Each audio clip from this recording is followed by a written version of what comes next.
नमस्कार, जय हिंद प्यारे दोस्तों। स्वागत है आप सभी का एक बार फिर से आपके अपने इस YouTube चैनल पर। साथियों, आज की इस क्लास में हम आप सभी के लिए एक बार फिर लेकर के हाजिर हो चुके हैं आरपीएफ कांस्टेबल तथा एसआई परीक्षा 2024 के लिए रीजनिंग का एक बेहतरीन सेशन। साथियों, आज की इस क्लास में हमारा रीजनिंग का प्रैक्टिस सेट नंबर 13 होगा। और इससे पहले कि यदि आपने पिछले 12 पार्ट नहीं देखे हैं तो आप पिछले पार्ट को भी जा करके देखिएगा। वहाँ पर भी हमने बहुत ही शॉर्ट ट्रिक के माध्यम से रीजनिंग को कवर करने का प्रयास किया है। साथियों, बात करते हैं आज की इस क्लास का। तो दोस्तों, कुछ इस प्रकार से प्रश्न रहेंगे, जैसे कि क्वेश्चन नंबर 11 जिसमें लिखा है निम्न में 6 के विपरीत क्या होगा। यहाँ पर साथियों हमें 6 के विपरीत ज्ञात करना है। इसके अतिरिक्त हम क्वेश्चन नंबर 15 देखेंगे जिसमें लिखा है निम्न में से सही दर्पण प्रतिबिंब बताइए। साथियों, ये एक बेहतरीन सी आकृति दे रखी है एक्स नाम की। इस एक्स नाम की आकृति का हमें सही दर्पण प्रतिबिंब बताना है। चलिए दोस्तों, शुरू करते हैं आज की इस क्लास की। बहुत बहुत स्वागत है आप सभी का। चलिए, इससे पहले आपको एक जानकारी दे दें। यदि साथियों आप इस क्लास का पीडीएफ चाहते हैं, अगर आप इस क्लास के पीडीएफ से प्रैक्टिस करना चाहते हैं तो डीएस सर ऑफिशियल नाम से अपना एक टेलीग्राम ग्रुप है, उसका जो लिंक है साथियों वो आप लोगों को डिस्क्रिप्शन बॉक्स में मिल जाएगा।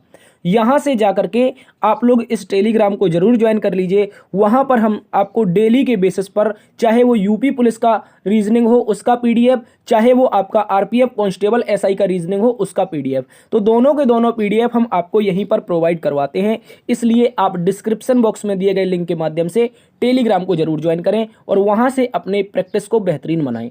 चलिए दोस्तों, शुरू करते हैं आज की इस क्लास को। उससे पहले एक और जादुई आंकड़ा ये हमेशा दिखाते हैं साथियों, अभी भी ना सब्सक्राइब करने वालों की जो संख्या है वो 60% है।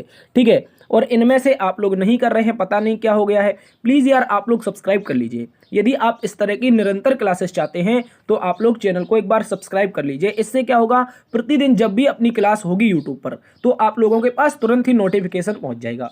तो यार सब्सक्राइब करना तो बनता है यार। जिन लोगों ने सब्सक्राइब कर दिया है उनकी संख्या 40% है। आप लोगों का बहुत बहुत धन्यवाद। आप लोग जल्दी से एक बार से सेशन को यहीं से लेफ्ट हैंड कॉर्नर पर जो लाइक का बटन है उसको दबा दीजिए जल्दी से। इसके अलावा दोस्तों में सेशन शेयर कर दो। चलिए हम शुरू कर लेते हैं आज का अपना पहला प्रश्न। क्वेश्चन नंबर 1 आप सभी के सामने है। बताइए साथियों इसका सही उत्तर क्या होगा। बोला गया है उस विकल्प का चयन करें जो तीसरे पद से उसी प्रकार संबंधित है जिस प्रकार पहला पद दूसरे पद से संबंधित है। बताइए साथियों क्या होगा इसका उत्तर आपके अनुसार, जल्दी से बता दो। थर्मामीटर का संबंध बोला है तापमान से, तो लेक्टोमीटर का किससे हो जाएगा। चलिए गौर से समझिए आप लोग। देखो यहाँ पर सबसे पहले थर्मामीटर की बात आती है। किसकी? थर्मामीटर की। तो भैया थर्मामीटर का उपयोग डॉक्टर करता है और जब कोई मरीज आता है तो उसका तापमान मापने के लिए इसका प्रयोग किया जाता है। जब भी साथियों डॉक्टर के पास कोई मरीज जाता है तो वो थर्मामीटर लगा करके मरीज का तापमान का मापन करता है। ठीक उसी प्रकार बात करते हैं हम लेक्टोमीटर की। किसकी साथियों? लेक्टोमीटर की। तो आप लोग यदि डेयरी पर गए हैं, दूध डेयरी की बात कर रहे हैं, दूध डेयरी पर गए हैं दूध देने के लिए, ठीक है, तो या फिर लेने के लिए, तो वहां पर वो लोग एक यंत्र रखते हैं दूध की वो मापने के लिए। ठीक है, दूध को मापने के लिए एक यंत्र रखते हैं। उस यंत्र को प्यारे दोस्तों लेक्टोमीटर कहा जाता है। तो कहेंगे कि लेक्टोमीटर का संबंध जो होगा वो साथियों दूध से हो जाएगा। किससे हो जाएगा? दूध से। इस बात को याद रखेंगे। विकल्प नंबर 3 हमारा सही उत्तर होगा। क्या हो जाएगा साथियों? विकल्प नंबर 3 सही उत्तर है। अगले प्रश्न में आ जाओ। क्वेश्चन नंबर 2 सीरीज का एक महत्वपूर्ण प्रश्न है, इसका उत्तर बताएं। देखो लिखा है निम्नलिखित प्रश्न श्रृंखला में प्रश्नवाचक चिन्ह के स्थान पर क्या आएगा। यानी कि ये जो प्रश्नवाचक चिन्ह है इसके स्थान पर बताना है। तो देखो सबसे पहले तो 1 है, 1 के बाद में 5 है, 5 के बाद में क्या है? 14 है, 14 के बाद में साथियों 30 है, 30 के बाद में देखेंगे तो 55 है। क्या है? 55 है। ठीक है, 55 के बाद में 91 है और आगे देखना पड़ेगा कि क्या आएगा, ये बताना है। चलिए गौर से देखते हैं साथियों। पहली बार में हम यहाँ पर देखेंगे तो प्लस में 4 हुआ है। अगली बार में देखने जाएंगे तो प्लस में 9 5 14 हुआ है। अगली बार में देखने जाएंगे तो साथियों प्लस का 16 हुआ है। क्या हुआ है? प्लस का 16। और अगली बार देखेंगे तो प्यारे दोस्तों प्लस का 25 हुआ है। ठीक है, और आगे देखोगे तो यही सीरीज आगे चल रही है। तो अगली बार में 25, तो यहाँ पर प्लस का 36 होगा। और अगली बार में क्या होगा तो मुझे बता दो साथियों। तो आप बोलेंगे सर यहाँ पर 4 9 16 25 36, तो अगला वाला साथियों 49 होना चाहिए। अब 49 क्यों होना चाहिए उसका लॉजिक भी है। उसका लॉजिक क्या है? पहली बार में 2 का स्क्वायर जुड़ रहा है, दूसरी बार में साथियों 3 का स्क्वायर जुड़ रहा है, चौथी बार में 4 का स्क्वायर है, अगली बार में देखते हैं तो 5वीं बार में 5 का स्क्वायर है, 6वीं बार में 6 का स्क्वायर है। तो भाई 7वीं बार में हम 7 का स्क्वायर जोड़ेंगे और जैसे ही 7 का स्क्वायर जोड़ेंगे यानी कि हम 49 कहाँ पर 91 में। तो देखो यहाँ पर कर लेते हैं 91 प्लस में 49, ठीक है। इस तरह से एक इसका ले लो, 9 5 14 140 बना लो, ठीक है। एक यहाँ पे 49 को दे दो तो 50 हो जाएगा, वो 90 हो जाएगा, 90 50 140। तो इस प्रश्न का जो उत्तर होगा वो साथियों विकल्प नंबर बी 140 होगा। इस बात को याद रखेंगे। एक बहुत ही महत्वपूर्ण प्रश्न है आपके एग्जाम के लिए। चलिए साथियों क्वेश्चन नंबर 3 में चलते हैं। कहा गया है दोस्तों, नीचे दिए गए प्रश्न में 3 विकल्प एक समान है जबकि एक विकल्प अलग है, उस अलग की पहचान कीजिए। क्या बताना है? 3 विकल्प एक जैसे हैं जबकि एक अलग है, तो उसकी पहचान करते हैं। तो दोस्तों बोगाटो की बात करते हैं। ये एक देश की कैपिटल है। क्या है? बोगाटो जो है वो राजधानी है। सिडनी की बात करते हैं तो ये कोई भी देश की कैपिटल नहीं है। दोहा की बात करते हैं तो ये कतर की कैपिटल है। किसकी? कतर की राजधानी है, ठीक है। इस बात को याद रखेंगे। तो हम कहेंगे कतर की राजधानी। ब्रुसेल्स की बात करते हैं तो ये प्यारे दोस्तों बेल्जियम की राजधानी हो जाएगी। किसकी? बेल्जियम की। अच्छे से याद रखेंगे, किसकी हो जाएगी? बेल्जियम की। तो ये भी एक तरह से क्या है? राजधानी है। लेकिन भैया सिडनी तो राजधानी है नहीं। सिडनी कहाँ पर पड़ता है? तो सर सिडनी जो होता है ये ऑस्ट्रेलिया में पड़ता है। कहाँ पर? ऑस्ट्रेलिया में, ठीक है। ऑस्ट्रेलिया में पड़ता है, इस बात को याद रखेंगे। तो दोस्तों ऑस्ट्रेलिया की जो राजधानी है वो सिडनी तो है नहीं, वो तो कैनबरा है। क्या है साथियों? याद रखेंगे, ऑस्ट्रेलिया की राजधानी तो कैनबरा है, तो सिडनी राजधानी नहीं बनेगी। इस कारण हमारा विकल्प नंबर बी क्या है? विषम उत्तर है, या फिर कह सकते हैं अलग उत्तर है, ठीक है। याद रखेंगे। अगले प्रश्न में आ जाओ। अगला प्रश्न क्वेश्चन नंबर 4, जिसमें बोला गया है 80 को यदि 20 लिखा जाता है, बैट को यदि 40 लिखा जाता है, तो कैट को निम्नलिखित में से किसके समान लिखा जाएगा? तो देखो गौर से देखो साथियों, सबसे पहले हम 80 लिख देते हैं। 80 को देखो 20 लिखा कैसे गया है, तो उसका लॉजिक बहुत प्यारा है। लॉजिक क्या है समझो, ए 1 पर होता है और टी 20 पर होता है। इन दोनों का आपस में गुणा कर दिया, ठीक है, इस तरह से। तो 20 एकम 20, यही हमने यहाँ पर लिख दिया है। अब इसी प्रकार से हम आगे देखते हैं। तो आगे क्या लिखा है भैया? आगे लिखा है बैट B80। क्या होता है? B80। तो भैया इसको क्या लिखा है? 40। कैसे लिखा है? तो फिर से गौर से समझो। इसको समझेंगे तो ये 2 पर, ये 1 पर, ये कितने पर हो जाएगा? आपका T20 पर अभी देखा था। तो फिर से इन सभी का 1 गुणा 2 गुणा 4, ठीक है, 1 गुणा 2 गुणा 20। तो 20 दूनी 40 एकम 40। तो इस प्रकार से ये 40 लिखा गया है। तो वहीं पर अब बात कर लेते हैं कैट के बारे में, CAT के बारे में। तो C 3 पर, A 1 पर, T20 पर। इसको क्या लिखना चाहिए? तो भैया गौर से देख लो, सभी का गुणा 3 गुणा 1 गुणा 20, ठीक है। 20 तिया 60 एकम 60। तो इस प्रश्न का जो उत्तर बनेगा वो साथियों 60 बन जाएगा। क्या बन जाएगा? 60। इस बात को याद रखेंगे। विकल्प नंबर सी में दिया है, ठीक है, ये हमारा सही उत्तर हो जाएगा। क्या होगा साथियों? इसका जो उत्तर बनेगा वो 60 बनेगा। करना क्या था? जो भी स्थानीय मान हैं उनका आपस में गुणा करते जाओ, ठीक है। जैसे ही गुणा करेंगे हम लोग तो हमारा जो उत्तर आएगा वो कैट के लिए विकल्प नंबर सी 60 रिप्रेजेंट करेगा। अगले प्रश्न में आते हैं। क्वेश्चन नंबर 5 को देखिए, ये महत्वपूर्ण प्रश्न है, इसको समझेंगे। बोला है शोभा आशीष की भतीजी है, आशीष की माँ प्रिया है, कमला प्रिया की माँ है, ठीक है। आशीष की माँ प्रिया है, जो कमला है वो प्रिया की माँ है। कमला के पति हरि हैं, कृष्णा हरि की सास है, ठीक है, इस तरह से। और आगे बोला है शोभा हरि से किस प्रकार संबंधित है। चलिए गौर से देखते हैं। सबसे पहले देखो आशीष की माँ कौन है? साथी प्रिया है। ये पहली लाइन हम नहीं बनाएंगे, हम दूसरी लाइन से बनाने का प्रयास करेंगे। अच्छा प्रश्न है। बोला है आशीष की माँ प्रिया है, तो मैं कहता हूं सर आशीष को हम यहां पर रख देते हैं। A4 आशीष बना दें, बताओ A4 आशीष बना दें, क्योंकि A4 कोई है ही नहीं। तो फिर हमारा A4 जो आशीष है, आशीष की माँ कौन है? P4 प्रिया है। इस बात को याद रखेंगे, ठीक है, ठीक है। क्या बोला है? यहां पर बोला है A4 आशीष। एक मिनट, इसको थोड़ा नीचे और बनाते हैं, इसको थोड़ा और नीचे बनाते हैं, थोड़ा सा मुझे समय दीजिए। मैं कह रहा हूं यहां पर जो आशीष है, यहां पर जो आशीष है, इसको मैं आशीष लिख देता हूं, ठीक है। ये हमारा आशीष हो गया। और आशीष चूंकि एक लड़का है तो प्लस लगाएंगे। उसने बोला है आशीष की माँ कौन है? प्रिया है, ठीक है। कौन है साथियों? आशीष की माँ जो है वो प्रिया है, तो मैं प्रिया बना दूंगा, यहाँ पर माइनस लगा दूंगा। आगे बोला है कमला प्रिया की माँ है, तो साथियों जो कमला है वो किसकी माँ है? तो प्रिया की है, तो ये इससे ऊपर भी आएगी, तो कमला यहाँ पर आ जाएगी, ठीक है। कमला हमारी यहाँ पर आ जाएगी, इसके लिए माइनस लगा देंगे। आगे बोला है साथियों कमला के पति हरि हैं। कमला की पति कौन है? भैया इनकी शादी हुई है कमला दीदी की, किससे? हरि से हुई है। इस बात को याद रखेंगे।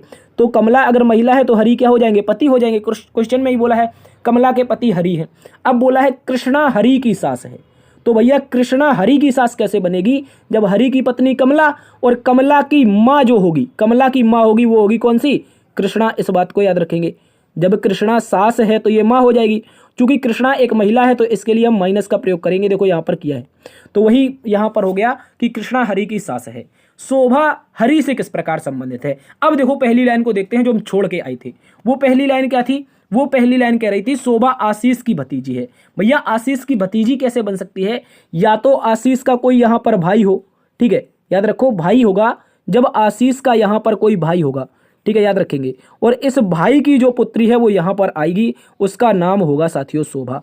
क्या होगा? शोभा। ये तो भैया बहुत पीढ़ियों की बात हो गई। कितनी पीढ़ियां शामिल हैं? 1 2 3 4 5, भाई 5 पीढ़ी जिंदा है इस सवाल में। देख लो अब समझ लो। कह रहा है शोभा हरि से किस प्रकार संबंधित है। चूंकि से लगा है साथियों हरि के साथ, तो हरि क्या बोलेगा? हरि बोलेगा मेरी पुत्री। मेरी पुत्री का जो पुत्र होता है वो मेरा नाती हो जाता है, और नाती की जो भतीजी होगी वो मेरी पर नातिन हो जाएगी। क्या हो जाएगी? पर नातिन हो जाएगी। और इस प्रकार से भी हम कह सकते हैं, देखो गौर से, ये हरि के साथ से लगाए तो हरि बोलेगा मेरी पुत्री, पुत्री का बेटा नाती, या और नाती, यहां पर नाती का क्या हो जाएगा दोस्तों, याद रखेंगे, नाती का एक और बच्चा होगा, एक तो आशीष हो गया, एक शोभा का पिता होगा, तो नाती की बेटी, नाती की बेटी कह सकते हैं। लेकिन भैया प्रश्न में नाती दिया ही नहीं है। प्रश्न में तो ये दिया है कि पर पोते की बेटी। देखो एक बार फिर से समझ लो मेरे प्यारे साथियों, अच्छा प्रश्न है, अच्छा प्रश्न है। क्या बोला है कि शोभा हरि से किस प्रकार संबंधित है। तो शोभा तो ये रही, शोभा तो ये है, चूंकि एक महिला है तो से लगा हरि के साथ। हरि क्या बोलेगा? मेरी बेटी। मेरी बेटी का बेटा मतलब मेरा नाती, नाती हो जाएगा। क्या हो जाएगा? नाती, ठीक है, नाती हो जाएगा। इसके अलावा अब नाती की भी बेटी हो जाएगी तो वो पर नातिन होनी चाहिए। क्या होनी चाहिए? पर नातिन होनी चाहिए। लेकिन प्यारे दोस्तों यहां पर आपका क्या होना चाहिए यार? पर पोते की बेटी लिखा है, ऑप्शन में पर पोते की बेटी लिखा है, ठीक है, इस बात को याद रखेंगे। लेकिन यार पर पोते की बेटी तो नहीं बननी चाहिए, पर पोते की बेटी नहीं बननी चाहिए। ये हो गया पोता, ठीक है। एक हिसाब से अगर देखा जाए, क्वेश्चन की भाषा समझें, क्योंकि हिंदी में अलग होता है, इंग्लिश में अलग होता है। पर पोता चूंकि पुत्र के बच्चे के लिए आता है, जो पुत्र का बच्चा होता है उसके लिए पोता पोती आता है। लेकिन भैया इसमें ये लड़की है, अब लड़की का बच्चा तो नाती होता है ना। लेकिन इंग्लिश की जब भाषा देखते हैं इस सवाल की तो वो सेम टू सेम हो जाती है, ठीक है, इसको याद रखेंगे, वो सेम टू सेम हो जाती है। तो इसलिए हम इसको कह सकते हैं ये क्या है? बेटी, और ये हो जाएगा इनका पोता। क्या हो जाएगा? पोता। और पोते की जो बेटी होगी वो कहलाएगी परपोती। क्या कहलाएगी साथियों? वो कहलाएगी परपोती। इस बात को याद रखेंगे। तो ये प्रश्न बहुत अच्छा है, उत्तर इसका विकल्प नंबर सी आएगा। लेकिन एग्जैक्टली अगर हम अपनी हिंदी भाषा की बात करें तो यहां पर इसका उत्तर ऐसा आना चाहिए था, पर नातिन। क्या आना चाहिए था? पर नातिन आना चाहिए था। तो मैंने आपको दोनों बता दिए हैं, आप जो भी समझो अपना उत्तर लगा लो। चूंकि पर नातिन ऑप्शन में है नहीं, इसलिए परपोती को हम उत्तर लगाएंगे।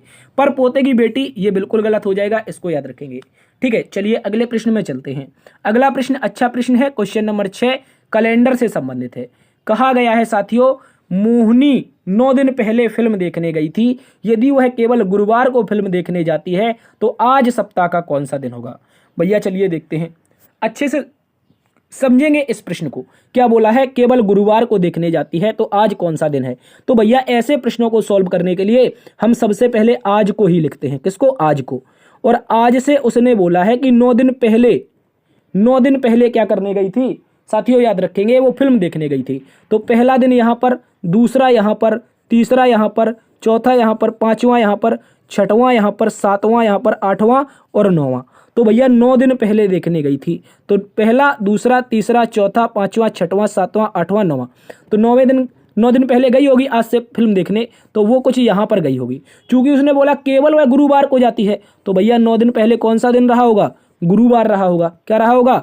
याद रखेंगे, यहां पर गुरुवार रहा होगा, ठीक है। गुरुवार के बाद क्या आता है भैया? शुक्रवार। शुक्रवार के बाद शनिवार। शनिवार के बाद क्या आता है? तो आप बोलेंगे रविवार। रविवार के बाद सोमवार। सोमवार के बाद मंगलवार। मंगलवार के बाद बुधवार। बुधवार के बाद फिर से गुरुवार। गुरुवार के बाद क्या हो जाएगा? हमारा शुक्रवार। और आज का दिन पूछा है तो आज शुक्र क्या हो जाएगा? शुक्र के बाद आज जो हो जाएगा वो साथियों शनिवार हो जाएगा। क्या हो जाएगा? शनिवार। इस बात को याद रखेंगे। देखो प्रश्न को समझो एक बार अच्छे से।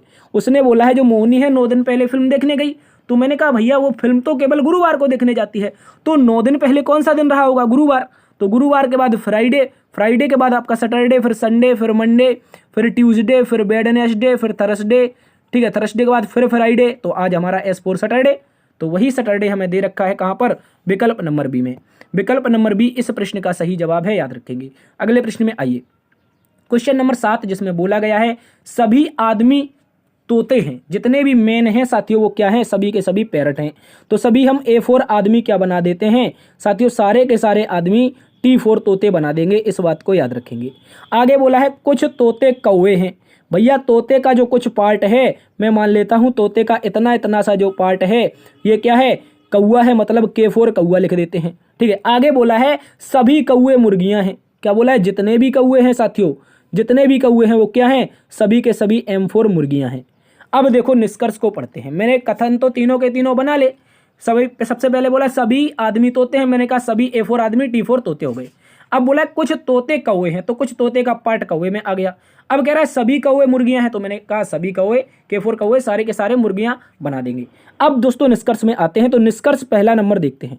कहा गया है साथियों कुछ आदमी मुर्गियां हैं। बताओ क्या कुछ A4 आदमी ये रहा M4 मुर्गियां बनेंगी? आप बोलेंगे भैया ये इनका संबंध दूर दूर तक नहीं दिख रहा है हमें, ये बीच में ये देखो लाइन खाली दिखाई दे रही है, तो संबंध नहीं बना पा रही है, इसका मतलब गलत है।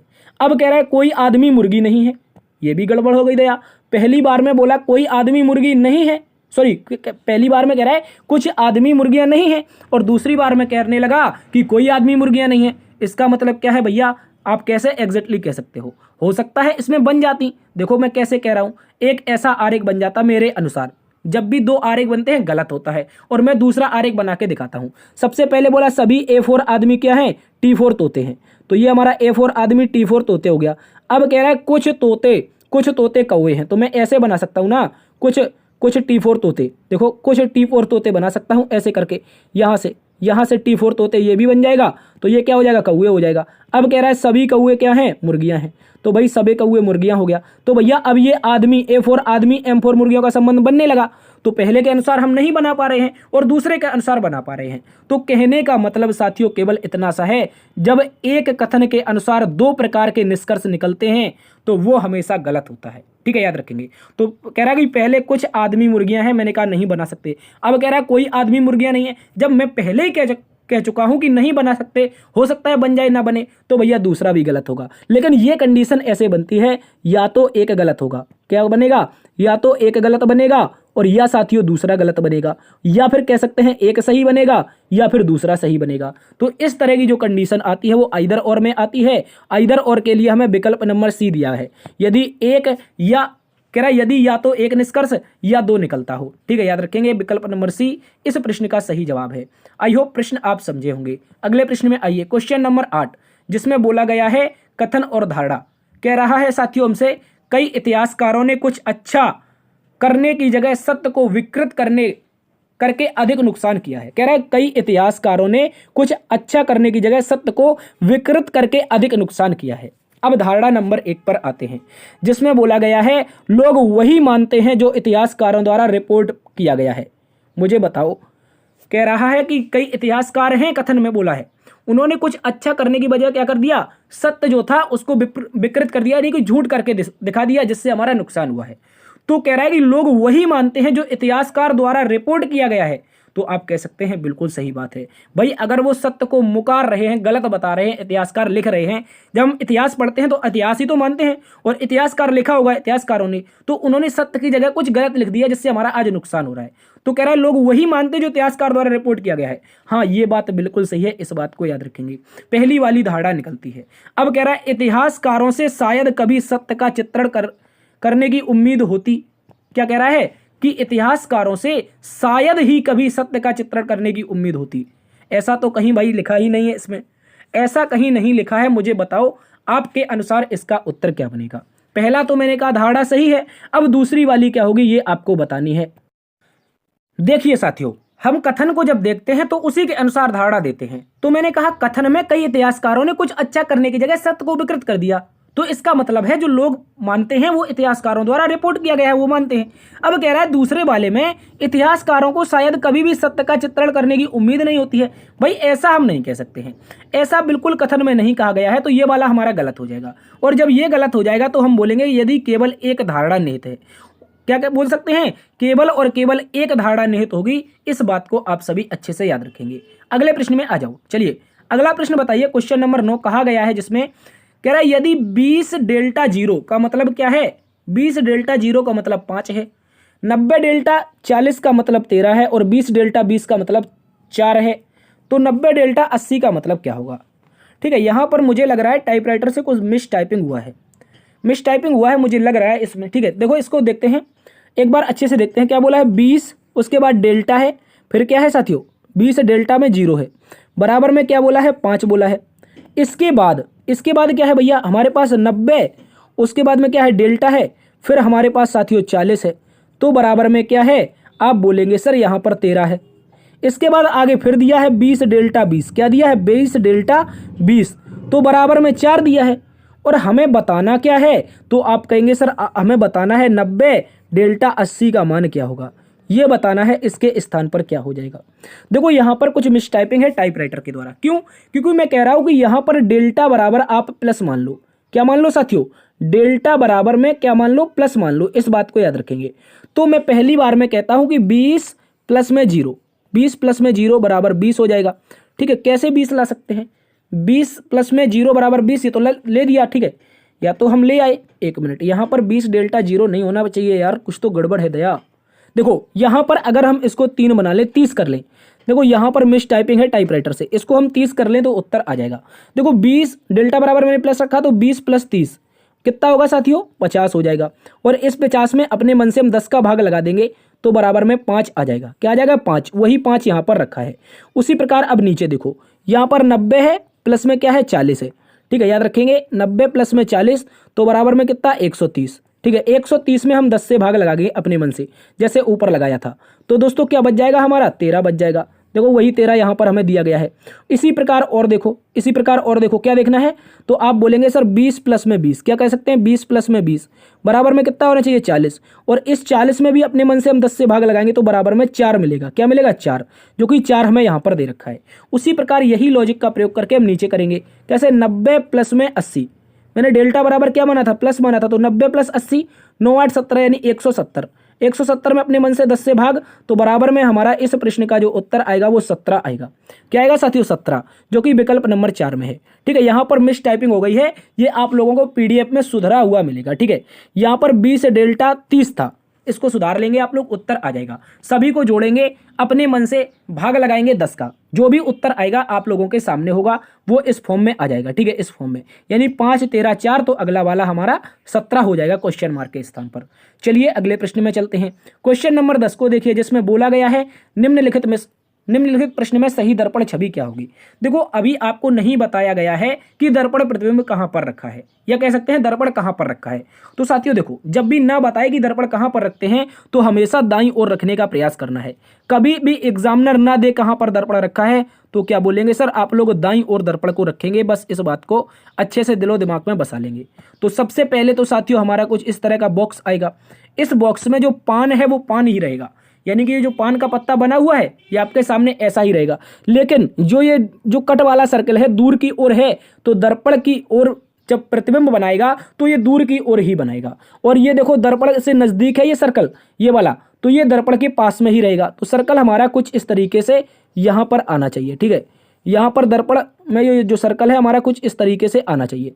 इसके बाद अब मैंने कहा पान का पत्ता, तो भैया पान का पत्ता कुछ इस तरीके का रहेगा। ठीक है, इस तरीके का, और इसमें कुछ इस तरीके से ये लगा हुआ है, इसको याद रखेंगे। इसके बाद कट जो होगा वो दूसरी दिशा में बनेंगे। कट जो होंगे साथियों ये कौन सी दिशा में बनेंगे, दूसरी दिशा में कुछ इस प्रकार से बनेंगे। तो सबसे पहले गौर से देखो, इस कॉर्नर पर जहां भी ये सर्कल आएगा वो सही उत्तर होगा। कॉर्नर पर आया ये नीचे गलत है, ये नीचे गलत है, जबकि ये तो दूर वाले कॉर्नर पर जा रहा है तो ये गलत है। जो इस प्रश्न का उत्तर बनेगा साथियों वो बन जाएगा विकल्प नंबर 1। आप चाहो तो देख लो, देखो दूर की ओर कट भी लगा है, ये वाला मैंने दूर की ओर जो लगाया है, उसके बाद सर्कल भी हमारा उसी बिंदु पर आया जहां पर मैंने रखने का प्रयास किया है। तो ऑप्शन नंबर ए इस प्रश्न का बिल्कुल सही जवाब है। चलिए अगले प्रश्न में, क्वेश्चन नंबर यहां पर देखते हैं 11 को, जिसमें कहा गया है नीचे दिए गए पासे की 4 अलग अलग स्थितियां दर्शाई गई हैं, 6 क्रमांकित सतह के विपरीत संख्या ज्ञात करें। तो प्यारे साथियों कल की क्लास में भी मैंने बताया था, यदि आपने कल की क्लास देखी है, कि जो भी नंबर जिसके साथ में दिखाई देता है वो कभी अपोजिट नहीं होता है। उसका कारण है कि पासे का एक नियम है। पासे का वो नियम क्या है, ये है कि साथियों ना तो कभी भी विपरीत सतह एक साथ छिप सकती हैं और ना ही विपरीत सतह कभी एक साथ दिख सकती हैं। ठीक है, इस बात को याद रखेंगे। तो मुझे बताओ इसका उत्तर क्या बनेगा। तो आप बोलेंगे गौर से देखो सर, 6 सबसे पहले ढूंढो कहाँ पर है। तो देखो पहली बार में 6 ये है, दूसरी बार में 6 ये है, पहले दूसरे में कहीं भी 6 नहीं है। तो अब देखिए यहाँ पर क्या करेंगे, क्या करेंगे, तो गौर से देखो। अब साथियों जब हम देखने जाएंगे तो गौर से देखो यहाँ पर क्या होगा। यहाँ पर जो 6 के साथ में दिखाई दे रहा है वो अपोजिट नहीं बनेगा, अर्थात ये 3 यहाँ पर है अपोजिट नहीं बनेगा, ये 1 यहाँ पर है अपोजिट बिल्कुल नहीं बनेगा। ठीक है, यहाँ पर 6 के साथ में 5 है ये भी अपोजिट नहीं बनेगा, और 6 के साथ में 3 है ये भी अपोजिट नहीं बनेगा। तो हमने किसको काटा भैया, 1 को काट दिया, चूंकि 6 के साथ में दिखाई दे रहा था, विकल्प नंबर 1 हमारा कट जाएगा। मैंने यहाँ पे काटा था, देखो कहाँ पे, इस वाले में, लास्ट वाले में 6 के साथ में ये जो 1 दिखाई दे रहा है ना, ये वाला, ये मैंने क्यों काटा, क्योंकि ये साथ में दिखाई दे रहा है, क्योंकि सतह जो होती है पासे की वो एक साथ कभी ना तो छिपती हैं विपरीत वाली, ना ही दिखती हैं। और मैंने किसको काटा भैया, 3 को काटा, तो 3 है नहीं। इसके अलावा मैंने 5 को काटा, कहाँ पर, यहाँ पर 5 को काटा, तो ये गलत हो जाएगा। इसके अलावा किसे काटा, तो आप बोलेंगे अभी नहीं पता। अब साथियों 2 ऑप्शन बचते हैं, तो इसके लिए क्या करें, ये वाला तो लॉजिक लग नहीं पा रहा है, तो अब हम वही अपना बेसिक वाला लॉजिक लगाते हैं। क्या लगाते हैं, पहले ये देखो किस वाले सतह में कौन कौन संख्याएं कॉमन मिल रही हैं। तो आप बोलेंगे साथियों, अगर हम देख लेते हैं यहाँ पर किसे, अगर हम देख लें कौन कौन से को देख लें, अगर पहले और चौथे को ले लें, अगर पहले वाले और साथियों चौथे वाले को ले लें, तो क्या इसमें कुछ मिल पाएगा हमें, जल्दी से बताओ, कुछ मिल पाएगा। आप बोलेंगे हाँ सर, 3 संख्या ऐसी है जो कॉमन मिल रही है। क्या मिल रही है, ये जो 3 है ये साथियों कॉमन मिल रही है। तो गौर से देखो, 3 के अपोजिट में 3 को रखूंगा, ठीक है, 3 के अपोजिट 3 को रखूंगा, फिर क्लॉकवाइज चलाऊंगा, तो क्या हो जाएगा साथियों, 5 हो जाएगा। उसके बाद यहां से क्लॉकवाइज चलाऊंगा तो इसके बाद नीचे 1 आ जाएगा। अगली बार में फिर क्लॉकवाइज चलाऊंगा तो 4 आ जाएगा, और यहां से जब क्लॉकवाइज चलाऊंगा तो 6 हो जाएगा। तो हमें बताना था 6 का अपोजिट, साथियों 6 का जो अपोजिट बनेगा वो विकल्प नंबर कौन सा बन जाएगा, सी बनेगा, जिसमें हमें 4 दिया गया है। 6 का अपोजिट हमारा 4 आया है। इस बात को आप सभी अच्छे से याद रखेंगे, ये इंपॉर्टेंट प्रश्न है आप सभी के एग्जाम के लिए। आप दूसरे और तीसरे से भी कर सकते हैं। कैसे, इसमें देखो एक नंबर कॉमन है जिसका नाम 5 है, 5 कॉमन है, तो यहां से अब हम लोग घुमा देंगे, चाहो तो आप घुमा के देख सकते हैं। ठीक है, ये जो 5 कॉमन है आप यहां से घुमा करके देख सकते हैं, यहां से घुमा करके देख सकते हैं। कैसे, ऐसे करके घुमाएंगे, इसको ऐसे घुमाएंगे, तो यहां से जब उल्टा घुमाते हैं तो 6 के अपोजिट 4 ही आएगा, और विकल्प नंबर सी में है, यही हमारा सही उत्तर बनेगा। और साथियों आज की क्लास को यहीं पर समाप्त करते हैं। आशा करते हैं आज की क्लास आप सभी को पसंद आई होगी। यदि पसंद आई है तो एक बार से आप लोग सेशन को लाइक कर दीजिए, दोस्तों में सेशन को शेयर कर दीजिए, और ये आंकड़ा एक बार बदल दीजिए यार, जो भी करना है तोड़ फोड़ मचाओ, सब्सक्राइब भयंकर वाला करो। ठीक है, भयंकर सब्सक्राइब करो, अभी सब्सक्राइब करने का कोई पैसा चार्ज नहीं है। ठीक है, हो सकता है भविष्य में पैसा लगने लगे सब्सक्राइब करने का, लेकिन अभी नहीं है, अभी सब्सक्राइब कर लो। ठीक है, देखते रहिए आपका अपना परिवार लर्न विद DS सर। जिन लोगों ने सब्सक्राइब कर दिया है आप लोग सेशन को लाइक कीजिए, दोस्तों में शेयर कीजिए, नए नए साथियों को जोड़िए। यदि RPF कांस्टेबल SI या UP पुलिस री एग्जाम की तैयारी करना चाहते हैं तो रीजनिंग बहुत ही बेहतरीन तरीके से हम यहाँ पर आपको पढ़ा रहे हैं। आई होप क्लास आपको पसंद भी आ रही होगी। तो बस करना क्या है, सब्सक्राइब ही तो करना है, कर दो। मिलते हैं एक नई वीडियो में, तब तक के लिए अपना ख्याल रखना। जय हिंद, जय भारत, जय मां सरस्वती।